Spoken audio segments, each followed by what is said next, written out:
Welcome to another episode of Jay Leno's Garage. You know, we do all kinds of vehicles here, motorcycles and hot rods and supercars. But my favorite type of car is original and unrestored. This is a 1941 Plymouth Special Deluxe Business Coupe, I guess you call it. A gentleman named Fred Michaels-Czech. I never met him. He had this car. When he was a kid, he got his license in a car just like this. He bought the car out of one of those penny saver kind of things where it was fairly cheap. It was a fairly inexpensive car. And he fixed it up and did what he had to do to keep it running and keep it on the road and sort of do it on a budget, as most people do. I think at some point along the way it was repainted, but it's never been restored. I don't believe the engine's ever been opened up. I don't believe the engine's ever been out of it. Fred, whose nickname was Kingpin, he was quite a character from what I've told. He put all sorts of period accessories on the car. I'll show you those in a second. And sadly, he passed away. And his son called me and said that, you know, his dad would have liked the car to go to me or someone like me, because I think he maybe watch the website and stuff. So Fred, thank you very much, because this is a wonderful treasure, and I'm not going to over-restore it. I'm going to keep it just the way Fred did. This is the way Fred liked it. When I was a kid, you could buy cars like this for $85, $100. I think Fred said that he paid $35 for the one he had back in the day, and he took his driver's test in the car, and starter motor was bad, and he had to push it and jump in and push the clutch, and the driving instructor was so impressed he gave Fred his license. That's it. Give the kid, he knows what he's talking about. So Fred, thank you very much. And Fred Jr., thank you very much for sending the car down to me. When I got it, it needed a little bit of work. Brakes had to be done. You know, it had been sitting for a while since Fred had passed away. I think Fred had the car about 10 years. And I don't know, you learn a lot about a guy by looking at the things that he had. He did some nice touches. You know, when I was a kid, there was a thing called the J.C. Whitney catalog, and they would sell all sorts of accessories for cars like this. The suicide knob, or the necker knob, whatever you want to call it, that fit on the steering wheel right here. That was an accessory.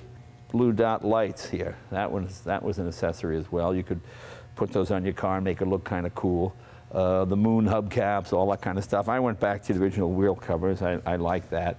The turn signals, I don't believe this is stock. I believe that's an aftermarket piece. I think Fred put that on as well.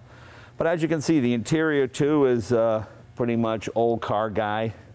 You know, this is the kind of car, if you got a family, you got kids, and you got a regular job, you just never get around to doing a lot of this stuff. But that doesn't mean you can't enjoy the car and use it as it was intended. So many of these cars got hot rodded. Guys put 283 Chevys in them, or put Hemis in them, or made gassers out of them, or whatever they wanted to do. It's just nice to find one with the original 201 cubic inch, 87 horsepower, 6-cylinder. And surprisingly, it's got quite a bit of power. It goes down the road, it's 70, it's perfectly smooth, and actually drives like a car from maybe the late 50s or mid 60s. One of the options you could get that year in the Special Deluxe model, for $6.50, you got the vacuum shift, where you just sort of touch the lever and it shifted quite easily. As you can see, I think this is not stock. I think that was done at some point. The interior was done, but certainly a long, long time ago. I don't think the dash has ever been touched. Everything works, the radio, the gauges, all the knobs work. These are all the original knobs. Somebody put an antenna on here, which kind of gets in the way of the spotlight. I sort of like those spotlights, you know. Go down the road, hey, pull over, you know, you're gonna shine it in somebody's eye, and kind of cool. This is the, as I said, the businessman's coupe. As you can see, there's a tremendous amount of room back here, and this flips up. There's your spare tire. An enormous trunk.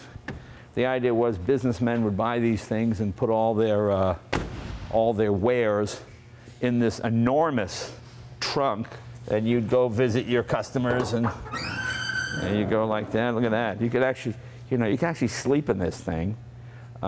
It's just enormous. This is sort of the highest ranking car in the low price field. I think it was certainly superior to the Chevy and Fords of the period. This car went for somewhere around $900, brand new. Chrysler really did not become a styling leader until the mid-50s and 60s with the Exner designs and all the wild fins. They're always fairly conservative. Oh, there's another J.C. Whitney accessory right there, the locking gas cap. They always had a lot of features the other cars didn't have. I think engineering-wise, Chrysler was ahead of Ford and Chevy. Interior ventilation system was better. It's got an enormous heater that really works tremendously well. I think it's a great looking car. Come on, let's go look under the hood. I'll show you what we got here. You know, I get an awful lot of mail or emails from people saying, hey, I was doing Aston Martins and Lamborghinis, you know, why don't you do some regular cars? Well, I like regular cars. And this is the kind of car you could probably buy for anywhere from $4,000 to $10,000. They're not crazy expensive, and they're not hard to work on, you know. If you're new to the car hobby and you want something that's simple and fun, it doesn't get much easier than this. Just a bulletproof 6-cylinder engine. I don't believe this engine has ever really been apart. It looks like somebody probably put a new thermostat housing in there. I think this was the first or second year of the oil bath air cleaner. As you can see, it's a flathead, very easy to work on. It's even got a block heater in it. Look at that. All we had to do this car was really flush the gas tank and do the braking system. You know, so many of these cars, they get sidelined because the brakes go out and people just don't want to deal with it. So they wind up in the junkyard or they just sit until they rot. But they're pretty simple to work on. The manuals are all very basic. These are the days when every gas station could fix every American car. There's nothing complicated, there's no overhead cams, just a nice, dependable 6-cylinder motor. 6-volt electric system. Of course, you got your deluxe fog lights here. Got your Plymouth ship up there. Plymouth, of course, is no longer in business, but they were a formidable car back in the day. I believe, I don't think they ever got above number 3 in sales. They got close to number 2, but it was always from the 40s up until the 50s, Ford, Chevy, and then Plymouth. I think Buick in the 50s moved up to 3rd at some point, but nice driving cars. This is the kind of car you'd, when you're a high school kid, you know, in the early 60s, this is what you had. You know, the fun thing about these kind of cars is you can do this. You can sit on the fender, you can go down to the cruise night and people can sit on your car and kids can sit up, and you don't worry about scratching. It's not the end of the world if you get a little scratch in it, because the paint's not that great, the chrome's not that great. It's just a nice old car, you know, it's like a comfortable pair of shoes.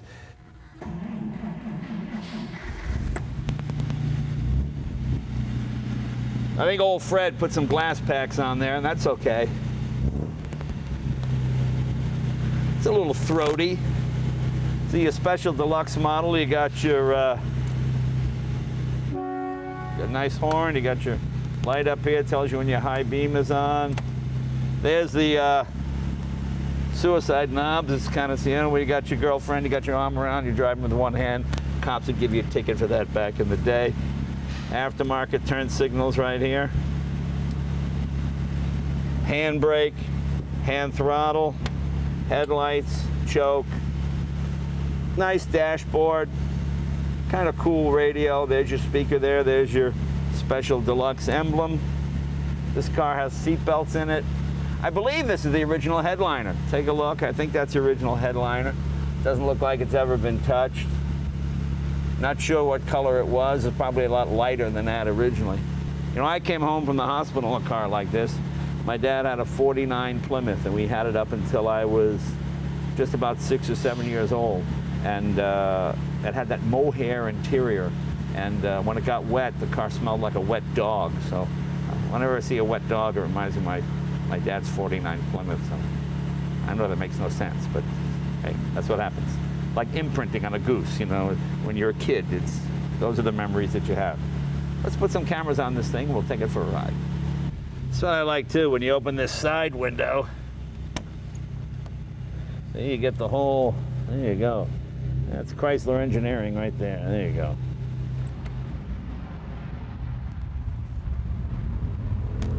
No, I like hot rods as much as the next guy, but there's something about stock. It's just really nice. You know, I love this big steering wheel.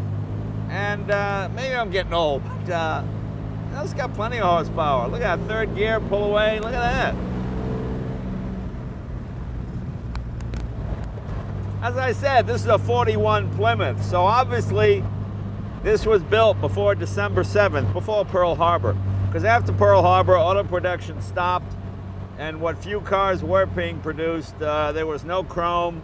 You know, they were pretty austere. So this is one of the last ones out the gate. Whoever bought this in 41 was pretty lucky, because most people had to suffer with old cars and used cars during World War II. So this guy or woman, whoever bought this, as soon as they got it, the war started, but they had a nice new car for that whole 4-year period. The nice thing is how easy this car is to drive. Clutch is very smooth. You know, I like 1940s cars because power steering had not come in yet, power brake had not come in yet, so everything was nicely weighted. You know, unrestored cars are fun because you can drive them in the rain, you can drive them on dirt roads. You don't worry that it's going to get scratched or the underside is going to get all, you know, pitted or whatnot. I never quite understand a lot of these hot rods that have the chrome chassis and they even chrome the brake discs, and I don't quite get it, because the minute you use the car, all that stuff becomes, well, irrelevant. As I said, cars like this go for $5,000 and up, depending on what kind of shape they're in. You know, if you can find one that's not running or needs a lot of work, that's a pretty good way to go, because you get those reasonably cheap. Most people just want it out of their yard or out of their garage, and you get one that's running, well, it's probably going to cost you a little bit more money. But this one, as I said, these flathead engines are pretty easy to work on, incredibly dependable. Not the highest revving engines, but they certainly drive nice. I like how high the roof is. Realize Abe Lincoln could drive this car to his inauguration and his hat wouldn't hit the headliner. You know, there's something about driving these kind of cars that just makes people smile. You pull up to a light and they look over and they go, hey, you know, the grill's got a big smile on the front of it. You know, it's just a happy looking car. I can see the brakes squeak a little bit. If I ever find the guy that did the brakes on this thing. Hey, George! And you got this here, can you see that big vent open in the front right there? That's what people call air conditioning, 1940s style. You know, before air conditioning, although air conditioning did come out in 1941, it came out on the Packard, but was not widely used until, of course, probably the mid-60s, although some cars did have it in the 50s as well. These old cars have great ventilation. Everything opens up. You got air coming in every conceivable place. These all open like that, as I showed you before. So consequently, on a hot day, going for a drive, that was a big deal. When I was a kid, we'd take my dad's 57 Plymouth. Let's go for a drive. Let's take her out on the freeway, see how she goes.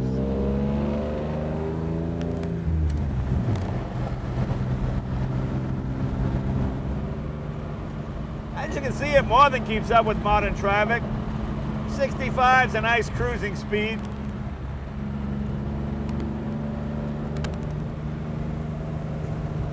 Oh, sure, every now and then you might find a Toyota Corolla crushed up under the fender wells, but that's all right. This was really a time when America built the best cars in the world.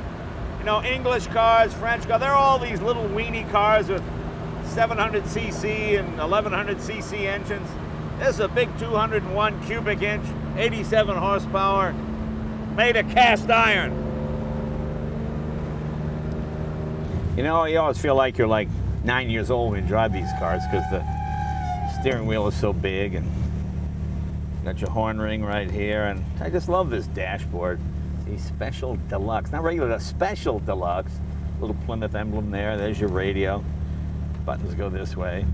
And here's that $6.50 option I told you about, the electric shift. Watch it, just touch it, and boom, shifts right in very nicely. Very smooth. You can actually do it without the clutch if you want to, but I prefer to use the clutch. Brakes squeak a little bit because she's still new. You got the massive heater. Look at the size of that heater in there. That looks like something out of an apartment building. And it works well. There's your starter button right there, right above the gas pedal. And show you how this, a lot of guys might not know about these knobs right here. You see, you do that so you can steer that baby. Look at that. Look at that. Get that baby around there. I like how you kind of sit in these old cars. You know, you get in, you just sort of sink down. But I could see taking a trip in this car. Carry an extra set of points maybe and some plugs. That's all you need. And I love that little glass pack he's got on there. It makes it sound like it's a V8. Because when you step on the gas, you find out right away it's not. But that's okay. This really does drive like a car, a much later car. Plymouths were really well-engineered automobiles. You know, Walter Chrysler died, I believe, at age 65 in 1940. And this was probably the very last Plymouth he had anything to do with. I hope you enjoyed this trip down memory lane. I know it's not a supercar, but we try to cover all forms of transportation on this show.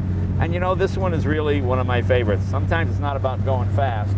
It's just about the whole nostalgia aspect. And you get a real sense of American transportation history when you drive a vehicle like this, you know.